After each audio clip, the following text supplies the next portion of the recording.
There's a Cornell style of wrestling, but it's not like an Iowa style, it's not an Oklahoma State style, it's not a Big Ten or ACC. It's Cornell's very unique, individualistic style. I knew that we were going to need to grow a lot during the year because we had so many young guys. Macri, Swing Dog, Joey G, and then Owen. You know, Owen was a first-time starter as well. Definitely felt welcome, but I knew the spot wasn't going to be given to me, so I felt that I needed to really work hard and go take it. Not too often do we get these freshmen that come in and make a statement in the EIWA tournament. Being a heavyweight as a freshman, the main focus was like to put on weight and maintain my gains. That was the key. Everybody was excited. You know, they were arguably the #1 recruiting class in the country. They bring youth and experience that could change somewhat of a culture. We had, you know, our 3 horses, and Nashon, Gabe, and Brian. You just tap them on the butt and let them go. I think for me, it was more just trying to enjoy the whole year rather than just trying to win and lose. My strategy was just to focus on, finding new techniques and stuff that we're going to work at the larger weight class. We wasn't really sure if I was going to go 25s, if I was going to go 33s, because I wanted to go 33s and I wanted to just feel good and enjoy myself. Our main focus was getting guys healthy. I think that was the main focus of the entire year. Going into the year, we always schedule a bunch of tournaments on the front end just to try to get as much experience as possible. The advantage of that is you get a whole bunch of matches. The disadvantage is you get a whole bunch of matches and a whole bunch of injuries. Beginning of the year, tore my meniscus. I overcame that, wrestled through it. We have Duke Pickett, who has had a lot of shoulder injuries. Of course, Brian had his knee problems. Owen Scott has every problem you can imagine, but at the same time, we had a lot of great kids, so I wasn't too concerned. Competed at Grapple in the Garden. We end up losing our 2 duels there. It kind of put a little bit of doubt in everybody's mind. It wasn't until after Madison Square Garden that I realized I'm tired of living in fear of like shooting and getting taken down. I don't know, honestly, I don't even remember the fear anymore. Looking back on the season, if there was one tournament that really had an impact on our program and our performance, it was probably the Las Vegas Inviter. And that wasn't because of the actual performance so much as it was for the team building. You know, we got stuck there for an extra day, so we ended up taking the guys on a hike down to a ravine and ended up finding a hot springs. You know, we had second place without a 25-pounder. It's some great confidence going into these later tournaments, knowing that your team is in the hunt for title. The guys that live far away, we just had them fly right to Chattanooga so we could get some training in. You know, it's just such a tough tournament. If you look at it, it's really like a mini national tournament. I feel like a lot of our non-starters go to these tournaments and they perform really well. They just happen to be stuck behind some very talented 10 people. To me, it's like they're my right-hand guys. They're with me every single day, making me better. Your fan base doesn't get to see them, but they're as much a part of this team as the guys that are actually wrestling and scoring the team points for us. I wouldn't be there without them. You know, I knew we had a great team. We just had to get all the kids on the team at the same time. We didn't have the whole team, the first team on the mat at the same time until the Eastern tournament. In the past, we'd have guys like a Craig Eifert who would step in and be able to knock off a nationally ranked kid. I was willing to do whatever it took. I kind of jumped into the middle of the season just like I was working out here, and Coach Cole was like, "Hey, we're taking you to Missouri." This year we didn't perform like we wanted to, then we went to Missouri and had a really close match, and we could have broke their streaks. I think that was maybe the beginning. It's a mental game. It's all about the mind. You can drill and you can do all the right actions and still not be here mentally. I think that what most people think about is I'm doing all this work to become the best. Whereas I already believed that I was the best, so that's why I was doing the work.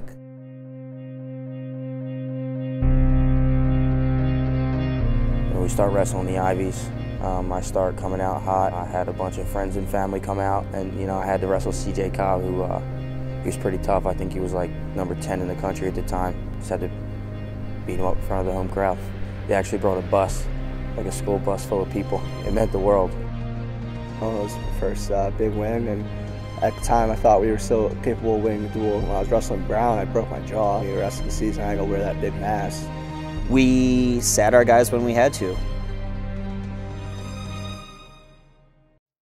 We gave up major weights, especially for the Lehigh duel. We didn't have Gabe in the lineup. Macri was coming off of illness. You know, did what our trainer and my coaches allowed me to do. I was never worried for a second. It's a long, grueling season. For the most part, physically, they're not going to get out of shape in a week. What happened is I got a concussion, so I had to be out for a couple of weeks, and because I didn't get to wrestle Lehigh, and I didn't get to wrestle like some of the other Ivy League ones, and those are fun. But I wasn't threatened by the fact that I didn't get to wrestle. It's just by believing who you are and just being that person, you know? And that's not gonna change if you don't wrestle for like a week. But people do, people think that. People ask me what it means to win 10 straight EIWA championships and 14 straight Ivy championships. It's not what it means to me, it's what it takes. It's never been done before.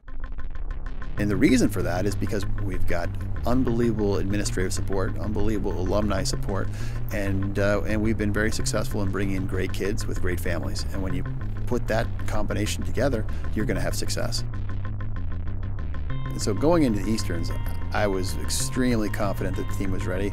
We seemed to have a great round every round, including our horses who placed what they were supposed to and actually scored more bonus points than we expected. Dalton comes out with a stellar EIWA performance. Jeremy places and qualifies for NCAs, and Joe Galasso comes through and takes second. Obviously going in, we want to qualify. After I lost my first match, I was really thinking about getting points for the team. So the next match when I went out there, I was really thinking about getting a pin. I think Owen wrestling back, honestly, you know, getting food poisoning and, you know, digging down deep and finding the way to win those tough matches and taking third. It was kind of just get through a match, you know, just keep winning. Take one match at a time, take 1 point at a time. I never took my eyes off the prize. You know, the ghosts of EIWA past that I had to beat. I think the EIWA tournament is, you know, a good stepping stone. I mean, Gabe had to go through some of the top national level competition. Nashawn had to wrestle a guy he's never wrestled before. Dalton beating Terrell, Gabe pinning Bernstein, what, 30 seconds or so? And that was kind of like the nail in the coffin. We had Lehigh beat, but that just pretty much told him to, you know, go sit down. I was reading Flow earlier, and they said this is the year that Lehigh is going to knock off Cornell. We knew who we were, and we all just kind of took that as motivation. I don't think at the actual tournament it was, you know, stress. Keep working your butt off here because, you know, Lehigh's nipping at your heels. It was just doing what they were trained to do all year. When you're double legging somebody, you look to reach up and stick them on their back. You know, when you have the win in hand, wrestle for the major, wrestle for your team. Those bonus points add up. You look at the EIWAs and every postseason tournament, that's what wins. You have a #1 seed, he's expected to win. Okay, so how many extra points can he put on the board for his team? Well, to me it meant a lot. However, I know the coaches, I know the rest of the team, we expect that kind of thing. Very confident that that streak will continue, and hopefully 20 years from now, people will be asking me that same question. NCAs was an emotional roller coaster this year. The first 2 rounds were just brutal. You know, getting around the city, getting them there and situated early enough so they feel comfortable. When I got there the day before, the night before, I was like kind of freaking out. Fear kind of like seeped in. It's just about like just the confidence that God is with me. That brought me back. That was like, oh yeah, okay, yeah, no, we're good. In my attitude, you got to send 9 possible All-Americans to get 5. I mean, it's just that tough a tournament. Guys got upset. It happens every year at the NCAA tournament. That's why it's the greatest tournament in the country. I lost my first match. I didn't have a great performance, and then I got hurt. But in the back of my head is always the notion that I'm here for my team. Going 0-2 and getting pinned twice, I mean, it hurt, but I'm not ever going to go back to nationals without coming home with some hardware. You tell a kid, come here, you work as hard as you can. And then you get to an All-American match, and then you get hurt. But come back, try it again, put your heart back into it, and then the same thing happens. How do you convince a kid to come back 3 times and put his heart and soul into something? I don't know how, but these coaches really, they had me believing in something greater. The very next round, pinning JoJo Smith in my backyard and watching the Madison Square Garden erupt. It gave me chills. The sheer number of fans that we had there You know, I'm walking in the bank when everyone's congratulating me, like, hey dude, it's been great watching you wrestle, and it just made the whole experience a lot sweeter. I'll remember that every single day for the rest of my life, watching that see it ready. Tipped him over, and I got him on top, and I didn't even feel like I was squeezing that hard, but then it just happened, and it was like, okay, cool. I thought it was a dream. I thought I was gonna wake up from a dream.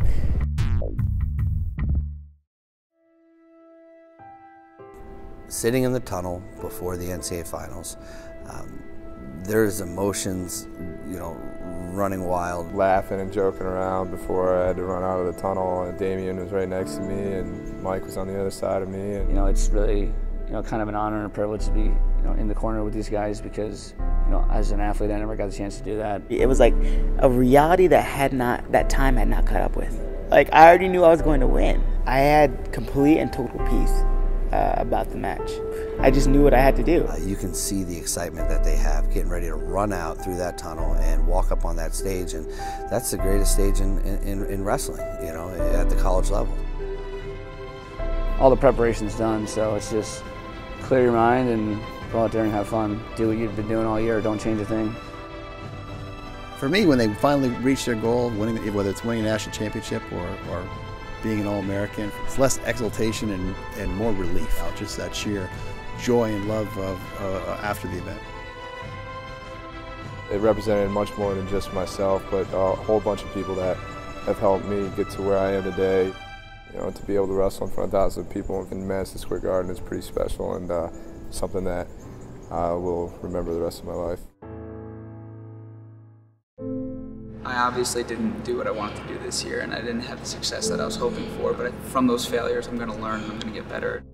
Even though we didn't reach all our team goals, we weren't able to bring home a team trophy, I felt great about how the team performed. I feel great about the future. If you look at our young guys from the beginning of the year to the national tournament, they grew a ton. I think that has something to say about our program as well. We are losing 4 seniors this year, guys that have all seen time in the lineup. Chris Dowdy, he's battled some of the best guys in the country. He's beat some of the best guys. Had some great successes. Unfortunately for him, had some great wrestlers in his weight class. To any other team in the country, he would have been starting and qualifying for the national championships. You know, he's always got my back, and I hope he knows I always got his, even though he can't get out from bottom on me, but that's a different story. As much as that hurt to say, he is nice to be around. I knew that I had a role to play, and any situation where I could help somebody out on the team, I did. Nashawn too, a handful, but love the kid. Of course, you don't replace a Nashawn Garrett. You're going to fill in the weight class, but you're not going to replace the points he scores and the excitement and energy he brings to the program. It's been an incredible journey with Nashawn. This kid had, you know, so much potential and could be something great. And at that time, he was, you know, the 3rd best guy in his weight class in the TC3 program. I'm just really proud of the person he's become. He's very humble, very talented. Kind of forgetful though. I remember recruiting Nashawn, and you know, I told him, well, someday, Nashawn, you're going to be the face of Cornell wrestling. I think I'm gonna compete, you know, for 2020, the Olympics, and I think I've got a good shot at it. Then you go to a Logan David who was ready to make weight whenever he needed to. I'm actually going out west and moving to LA at the end of July. I'm working for Ernst & Young. I hope to find an assistant coach, head coaching job. He's got a big heart, he's got a big personality, can light up a room. He's been able to step in at literally a moment's notice and ended up going out there and compete with just about anybody in the country and has no fear. He's been the starter. He has been the backup. He's been every role you could possibly have on this team. He's a soldier. He does what he does. Logie Bear, he's a little puppy, but I still love him. Blood, guts, and glory. You know, that's how I describe Duke Pickett. Who has been the heart and soul of our program for 4 years. What a phenomenal human being. When he goes out on the mat, you know it's 150%. My first year out, I'm going to stay here and coach the Finger Lakes program. I have a younger brother coming in. Duke's the man. Mostly every away trip we came home and we went to Denny's and we got some Denny's. He leaves a void that, you know, with his work ethic, with the leadership that he brings, that, you know, it's hard to replace. The next guy stepping into that role, I mean, you got some big shoes to fill. The guys mean so much, and I especially the guys I roomed with, and especially Gabe. You hear stories like that all the time where it's like, yeah, no, like I totally hated this person, they were my rival, or they end up being like best friends with one another. We'd warm up together every day, shake hands and say, hey, if you ever need anything, you just look over at me. Those guys, they're like my brothers, hitting the beaches, trying to surf in Malibu and, you know, horribly failing. I wouldn't trade these memories for nothing. I wish I could keep them all close to me, like we go and have like our little neighborhood somewhere, but life is life, and we'll be moving on, but I'll be seeing them.